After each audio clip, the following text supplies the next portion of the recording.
Wow. So beautiful. This is some of the best ramen I've ever had.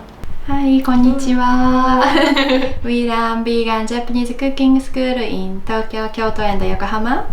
In Japan, difficult to find vegan food and vegetarian food. Please join us. Bye bye.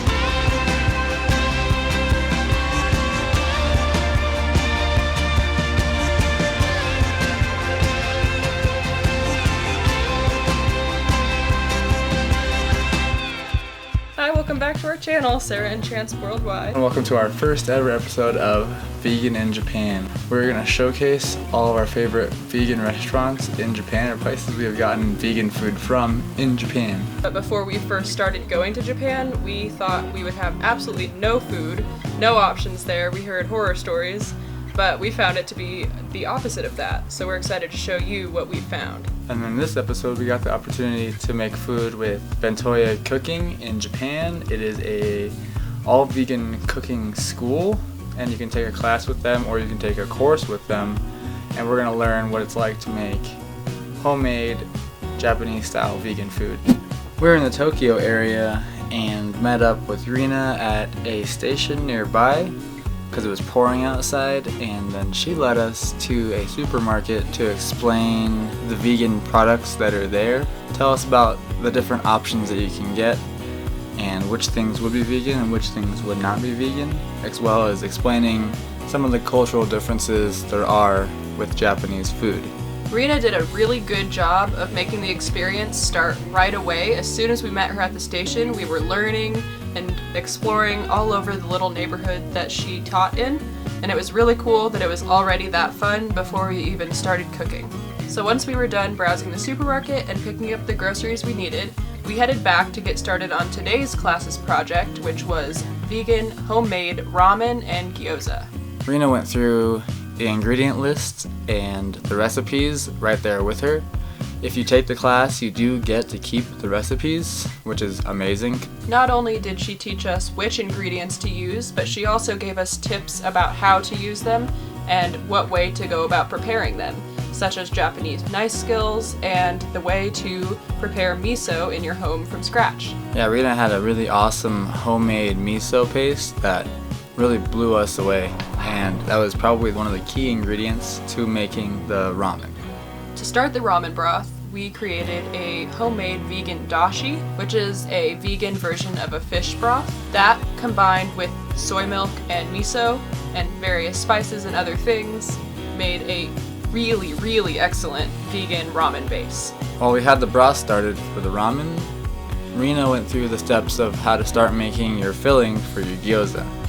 We used tofu that had been frozen the night before and then thawed, because freezing the tofu makes for a better texture and it makes it easier to get all the water out of the tofu. Getting to learn how to prepare all of this food from point one with Rina was really fun for us. It wasn't at all a boring class. It didn't feel like it took very long at all to make these ingredients and make these two dishes from scratch. We had a really good time the whole time with good conversation with Rina, learning Japanese techniques while we were cooking, and just overall really enjoying our time making ramen and gyoza. With the gyoza cooking, Rina brought us out some tea so that way we could take a little break, drink some tea before getting back to work on toppings for our ramen. This class really just felt like hanging out with Rina and making a meal at home with your friends. It was really a homey feeling, and I would definitely do it again. So once the gyoza were done cooking, we learned from Rina the technique of flipping the gyoza all in one from the pan to the plate, which was really cool. Yeah, Sarah was pretty nervous about flipping it over. Maybe almost spilled it onto the table, but ended up getting it on the plate in what is called a gyoza flour, because all the gyoza are stuck together and it looks like a flour. Yeah, and the final result was super beautiful. So we have all the toppings ready for our ramen. The noodles are cooked and we are ready to toss them in the broth. Sarah got to plate her own ramen. We added all the toppings on top, like the leeks and the soy meat. We also finished with chili oil and whatever spices that we wanted. So Rina had togarashi seasoning and a mountain pepper blend of black and white pepper. It was all super delicious and it looked super pretty at the end. If you'd like any information about BentoYa or BentoYa Cooking, we will leave links to their Facebook and their website in the description below. BentoYa Cooking's classes are really good for tourists visiting Japan, for Japanese locals, and also for Japanese service industry people who are looking for their certification. Yeah, Rena explained to us that she had a chef come out from France who was looking to open a vegan restaurant chain and got their certification from BentoYa Cooking to go back and open a vegan ramen shop in France. Alright, so we just made some food here at BentoYa Cooking. It's so good. It's amazing. This ramen broth is perfect. And so now we're gonna dig in. We've been digging in. I mean, you saw me digging earlier, but officially I'm announcing it to you. This is the dig.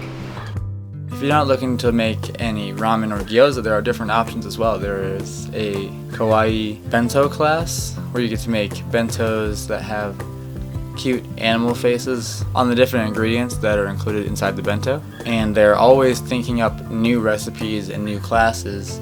Even in our class, Rena asked us what our favorite Japanese foods were, just so they could think of some more recipes to create for more students to offer different classes. We had a great time cooking ramen and gyoza with BentoYa Cooking. Rena was an awesome host and an awesome teacher, and if we come back to the area, we will definitely be doing it again. We hope you enjoyed our first episode of Vegan in Japan.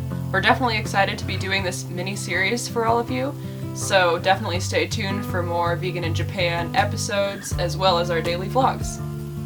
If you like this episode, give us a thumbs up. Comment down below, let us know what your favorite Japanese food is, and if you've ever had it vegan. Make sure you subscribe so you don't miss any of these exciting episodes, and we'll see you next time. Bye!